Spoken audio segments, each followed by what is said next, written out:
ഇത്രയും നാളും ക്യാരറ്റ് വാങ്ങിയിട്ടും ഇതുപോലെ ചെയ്ത് നോക്കാൻ തോന്നിയില്ലല്ലോ എന്ന് ഇത് കഴിച്ച് കഴിയുമ്പോൾ നിങ്ങൾക്ക് തോന്നും കേട്ടോ. സ്കൂളിലേക്കും മക്കൾക്ക് ചോറിൻ്റെ കൂടെ ലഞ്ച് ബോക്സിൽ കൊടുത്തു വിടാനും വീട്ടിൽ തയ്യാറാക്കി എടുക്കാനൊക്കെ അടിപൊളിയാണ്. ഇത് മാത്രം മതി ഒരു പ്ലേറ്റ് ചോറ് കാലിയാവാൻ. അപ്പോൾ എങ്ങനെയാണ് തയ്യാറാക്കുന്നതെന്ന് കണ്ടു നോക്കാം. വെളിച്ചെണ്ണ പാനിലേക്ക് ഒഴിച്ചു കൊടുത്തിട്ടുണ്ട്. ഇനി ഇതിലേക്ക് ഇതുപോലെ റൗണ്ട് ഷേപ്പിൽ കട്ട് ചെയ്തിട്ടുള്ള ക്യാരറ്റ്, ഒരു 2 വലിയ ക്യാരറ്റാണ് കേട്ടോ ഞാൻ എടുത്തിട്ടുള്ളത്, അത് ഇട്ട് കൊടുത്തിട്ടുണ്ട്. എന്നിട്ട് ഈ ഒരു എണ്ണയിലിട്ട് നന്നായിട്ടൊന്ന് വഴറ്റിയെടുക്കുക. ഒരു 2 മിനിറ്റ് അടച്ചു വെച്ചിട്ട് ഇടയ്ക്കിടയ്ക്ക് ഇളക്കി കൊടുത്തു ഒന്ന് വേവിച്ചെടുക്കുക കേട്ടോ.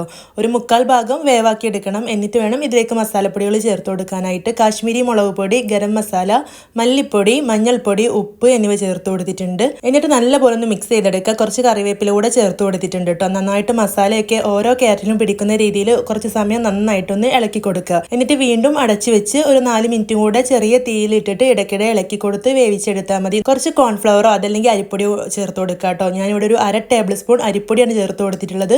ഇതിന് പകരം കോൺഫ്ലവറും ചേർത്ത് കൊടുക്കുക കേട്ടോ. ഇതിലേക്ക് കുറച്ച് നാരങ്ങ നീര് കൂടെ ചേർത്ത് കൊടുത്തു കഴിഞ്ഞാൽ നമ്മുടെ കിഡിലൻ ക്യാരറ്റ് ഫ്രൈ റെഡി ആയിട്ടോ. അപ്പോൾ എന്നും പൊട്ടാറ്റോ ഒക്കെ മക്കൾക്ക് കൊടുത്തയച്ച് മടുത്തിരിക്കുകയാണെങ്കിൽ ഇതുപോലെ ക്യാരറ്റ് ഒന്ന് ഫ്രൈ ചെയ്ത് കൊടുത്തയച്ച് നോക്കൂ കേട്ടോ. കുട്ടികൾക്ക് നല്ല ഇഷ്ടമാവും. കാരണം നല്ല ടേസ്റ്റ് ഉണ്ട്. ക്യാരറ്റാണെന്നൊന്നും അങ്ങനെ പെട്ടെന്ന് മനസ്സിലാവില്ല. ആ ഒരു മസാലയൊക്കെ കൂട്ടിയിട്ട് കഴിക്കുമ്പോൾ അടിപൊളി ടേസ്റ്റാണ്. അപ്പോൾ എന്തായാലും നിങ്ങൾ ഉണ്ടാക്കി നോക്കണം. നിങ്ങളുടെ അഭിപ്രായം കമൻ്റ് ആയിട്ട് അറിയിക്കണം. വീഡിയോ ഇഷ്ടമായാൽ മറക്കാതെ ലൈക്ക് ചെയ്യണം. താങ്ക്